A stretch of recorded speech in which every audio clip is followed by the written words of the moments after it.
महाराज भगवान प्रसन्न हो गए और मैया रानी के कुब्जा के दाढ़ी पर थोड़ा सा अंगूठा लगा करके और चरण के पास अपना दाहिना अंगूठा लगा करके थोड़ा सा इशारा भगवान कर देते हैं।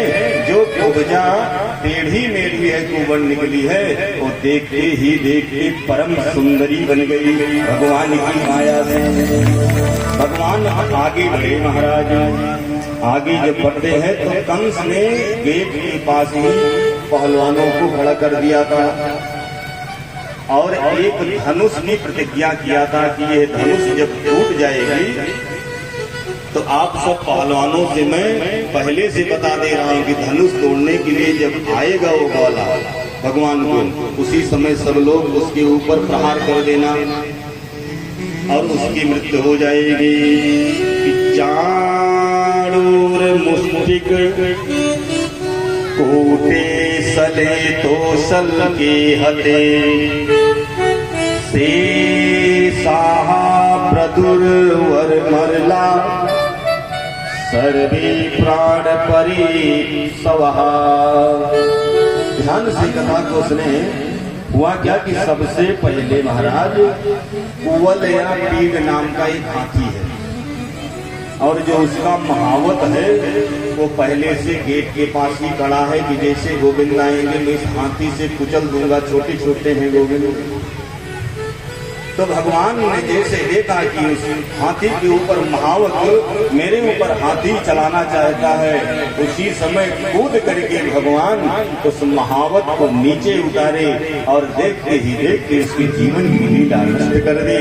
फिर हाथी की सूंड पकड़ करके सुखदेव जी महाराज कहते हैं, राजन जिस प्रकार से एक बड़ा व्यक्ति छोटा सा ढीला लेकर के फेंक देता है उसी प्रकार से भगवान ने उस बड़े से हाथी की सूंड को पकड़ करके और जोर से 3 बार घुमाया और उठा के धड़ाम पृथ्वी पर फेंका।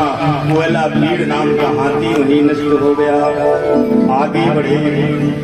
अब तो चाणूर जोर जोर से चिल्ला रहा है कि ना बालो ना किशोरस्तम बलस्य बलिनाम नरः लील एवो हतेन सहसु प्रसिद्ध परस्त भ्रूता।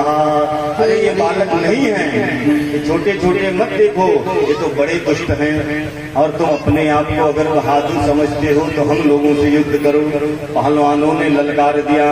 अब भगवान कहते हैं कि पहलवान चिंता मत करो, हम पहले आपसे ही युद्ध करेंगे। श्री सुखदेव जी महाराज कहते हैं कि चाणूरे मुष्ट के कोटे सले तो सल के हते से साह प्रदुर्मउर्मल्ला सर्वे प्राण परी सवहा।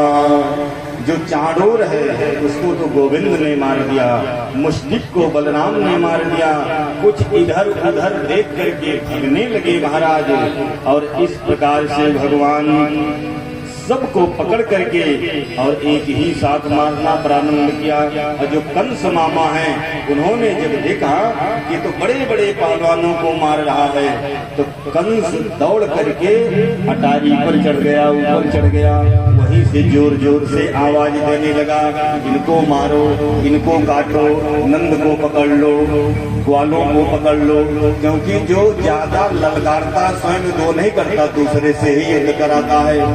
अब तो कंस को लगा कि हम जीवन की लीला मेरे नष्ट हो जाएगी। महाराज ऊपर जैसे ही वो चढ़ा, भगवान ने कहा मामा हम केवल आपके लिए आए हैं और आपके साथी तो अनावश्यक रूप से मारे जा रहे हैं। क्योंकि दुष्ट के संग में अगर कोई रहता है तो उसका प्रभाव उसके भी जीवन में आ जाता है। रहीम दास जी कितना सुंदर एक दोहा लिखते हैं कि कह रहीम कैसे निभे बीर के संग वे रस डोलत आपनो उनके आदत अंग। इसका भाव समझिए। कहा रहीम कैसे निभे बीर, बैर का पेड़, केर केला का पेड़। एक बैर का पेड़ हो और बगल में केला का पेड़ लगा दीजिए, कह रही कैसे लिखे, बेर केर के संग वह रस डोलत आपनो। बैर का पेड़ जब हवा चलेगी तो अपने मस्ती में वो डोलेगा। तो उनके फाटक अंग, बगल में जो केला का पेड़ है, जब उसके ऊपर बैर का पेड़ जाएगा तो उसको ऐसे चीरता हुआ फाड़ता हुआ अपने आप में चला जाएगा। गलती क्या थी केले की कि बैर के बगल में। इसी प्रकार से जीवन में जब दुष्ट की संगति हो जाएगी तो उसका दुष्प्रभाव आपके जीवन में सीधा दिखाई पड़ेगा। इसलिए क्रूर से दूर सदा रहिए, मन भंग न हो तके रहिए। दुष्ट व्यक्ति का त्याग अगर आज कर सकते हो तो आज कर दो, कल से तुम्हारा नया जीवन हो जाएगा। बोले वृंदावन बिहारी लाल की जय। इसके बाद भगवान ने देखा कि मामा तो अटारी पर चढ़ गए हैं, तो निहिसारयत दुर्वत्तौ वसुदेवात्मतो पुरात्, धनम हरत गोपाननंदम बधमीत दुर्मतिम। हा नाथ प्रिय धर्मज्ञ करुणानाथ वत्सलः, त्वया हतेन निहिता वयं ते संगृहीत प्रजाः। महाराज दौड़ करके गोविंद ने उस अटारी पर, उस छत पर दौड़ करके आज कंस के केस को पकड़ लिया। श्री सुखदेव जी महाराज से राजा परीक्षित कहते हैं, गुरुदेव केस को, बाल को ही क्यों पकड़ा कन्हैया ने? उसी समय बंद कर देना था कंस का। तो कहा नहीं, जिस समय देव की मैया विवाह के समय जा रही थी वसुदेव जी के साथ, तो कंस ने दौड़ करके देव जी के केस को ही पकड़ा था। मानो गोविंद कहना चाहते हैं कि मामा जिस प्रकार से आपने मेरी माँ के केस को पकड़कर घसीटा था, इसीलिए मैं तुम्हारे केस को पकड़ रहा हूँ कि तुम्हें भी पता चले कि केस पकड़कर खींचने में पीड़ा कितनी होती है। क्योंकि जाके पाँव न फटी बेवाई, ऊ का जाने पीर पराई। और आपको इस कष्ट की अनुभूति जरूर होना चाहिए। और सुखदेव जी महाराज कहते हैं कि आज गोविंद उस केस को पकड़ करके धीरे धीरे घुमाते घुमाते घुमाते घुमाते एक बार जोर से उठाया केस को पकड़कर, और ऊपर से ही नीचे की तरफ धड़ाम दे जीवन की लीला।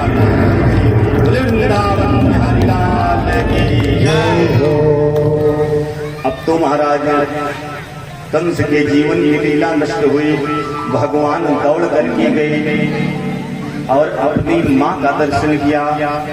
बहुत दिनों से प्यासी बैठी है अपने पुत्र के दर्शन के लिए देव की मैया। और भगवान देव की मैया के आंचल को पकड़कर खूब रोए, माँ आपने बहुत प्रतीक्षा किया मुझसे मिलने के लिए, लेकिन चिंता मत करो, अब हम आ गए हैं। वसुदेव जी भी कन्हैया को हृदय से लगा लिए। कन्हैया आप अकेले बचे हो, मेरे 6 पुत्रों का वध हो गया है, केवल आप और बलराम लोक संतान शेष मेरे जीवन में है। कन्हैया कहते हैं चिंता मत करो, कोई भी संसार से नहीं गया है, सबके सब जीवित हैं। और भगवान ने आज माँ को दिव्य दर्शन दिया। और इधर क्या हुआ महाराज, कंस के जीवन में 2 पत्नियां हैं, एक का नाम है अस्ति और दूसरे का नाम है प्राप्ति। जब कंस का वध हो गया तो उसकी दोनों पत्नियां पहले तो भगवान से लड़ने का प्रयास किया, लेकिन भगवान ने बहुत समझाया है कि इस संसार में जो आया है एक न एक दिन अपने कर्मानुसार सबको जाना पड़ता है, कोई यहाँ नहीं रहेगा। आपका पति दुष्ट था, आपका पति भगवान से द्वेष करता था, आपका पति अधर्म करता था, आपका पति अनैतिकता पे था, आपका पति अधर्मी विधर्मी था, इसलिए उसका वध जरूरी था। लेकिन उन दोनों पत्नियों ने भगवान के समझाने पर भी नहीं माना। कहाँ चली गई? अपने पिता के यहाँ।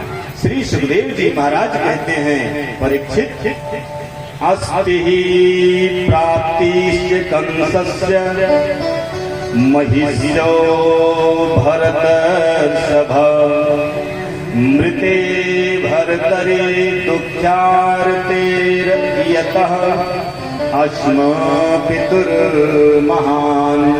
हाथ जोड़ करके अपने पिता के पास जाती है कि पिताजी, मुझे इस बात का कष्ट है कि मेरे पति को मारने वाला मेरे ही घर पर कब्जा करके बैठा है और आप उसका बदला लीजिए। और ये जो उसका पिता है वो कोई साधारण पिता नहीं है। सुखदेव जी कहते हैं राजन कि पित्रे मगध राजाय जरासंधाय दुखिते वेदयान चक्रतुः सर्वमात्म वैधव्य कारणम। मगध देश का राजा जरासंध ही अस्थि और प्राप्ति का पिता है। महाराज अब जीवन में बहुत चालाकी करने लगा।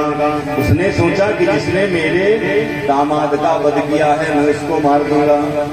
और महाराज 23 अक्षौहिणी सेना लेकर के आज पूरे मथुरा को घेर लिया। 23 अक्षौहिणी, एक अक्षौहिणी सेना में कितने लोग होते हैं हम लोग सोचें।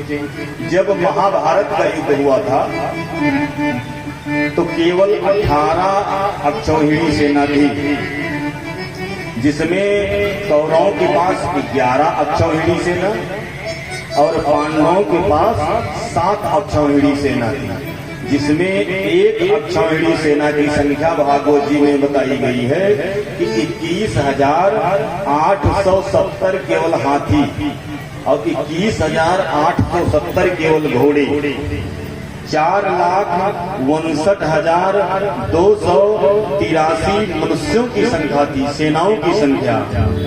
और कुल मिलाकर के 6,34,243 संख्या हुई एक अक्षौहिणी सेना की। और इस प्रकार से 23 अक्षौहिणी सेना लेकर के पूरे मथुरा को घेर लिया जरासंध ने।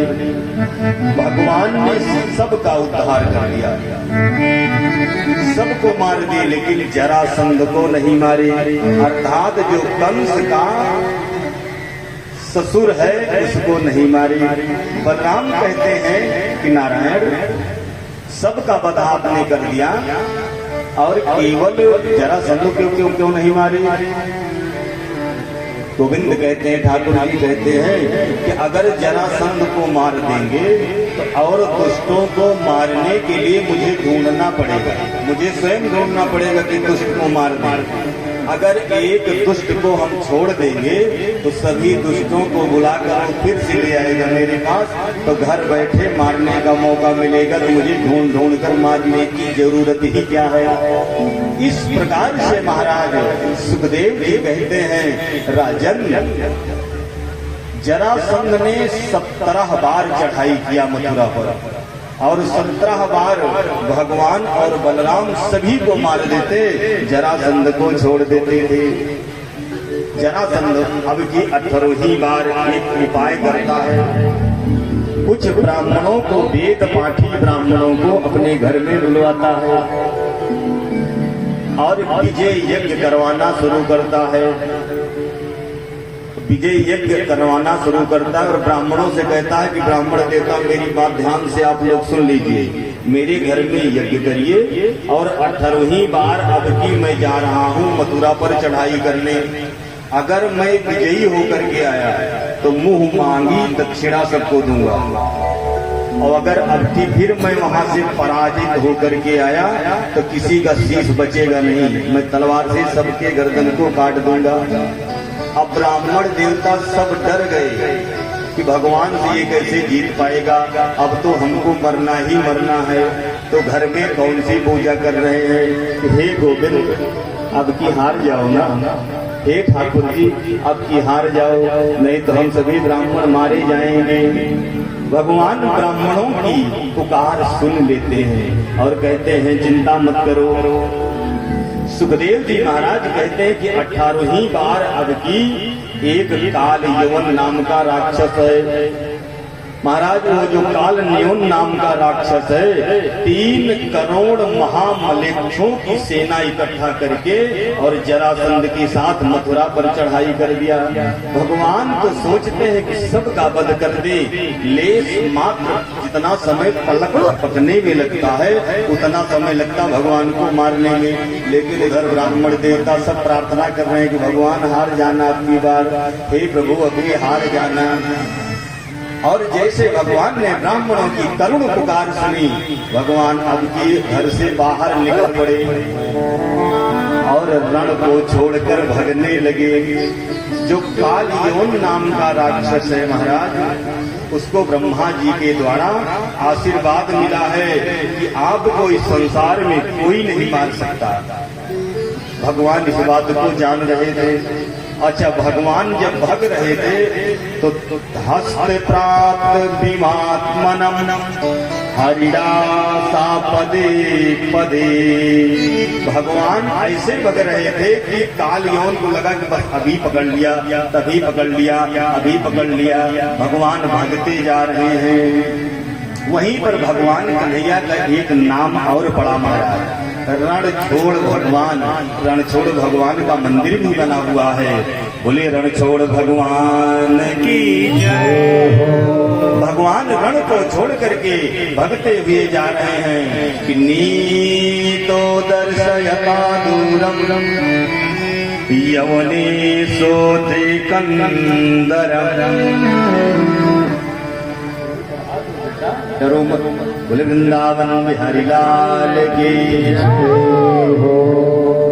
कि श्रीमन नारायण नारायण नारायण, श्रीमन नारायण नारायण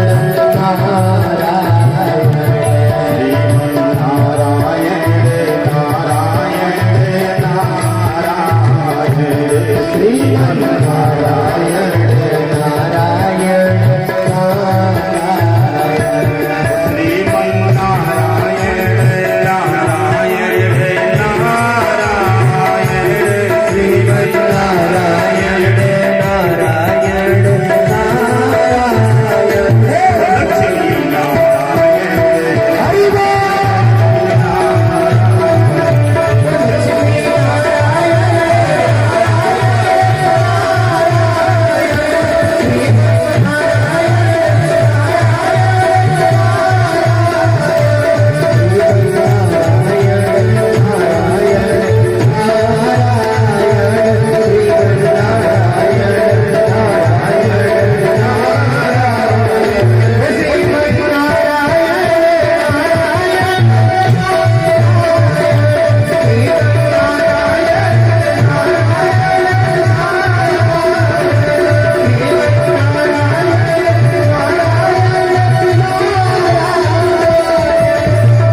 क्या है, जो हमारे हृदय का पाप है महाराज, वो अपने आप निकल कर बाहर चला जाता है। बोले निकल कर जाएगा कहाँ? सब थोड़े नारायण का नाम लेंगे।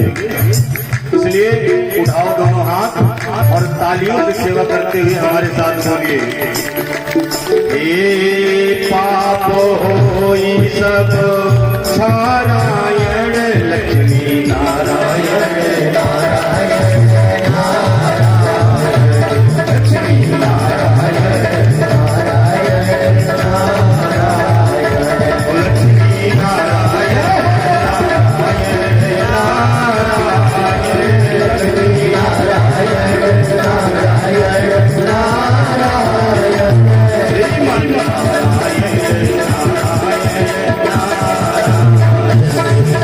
Thank you.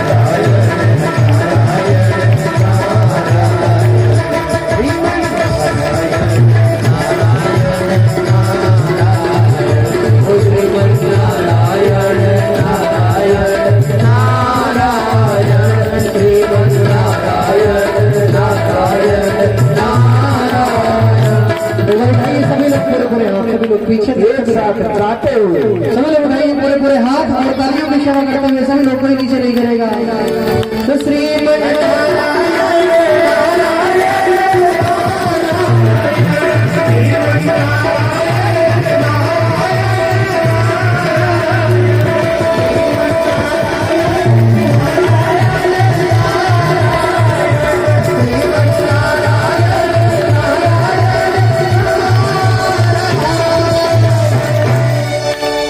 प्रेम से बोले वृंदावन बिहारी लाल की। हाथ उठाना चाहिए।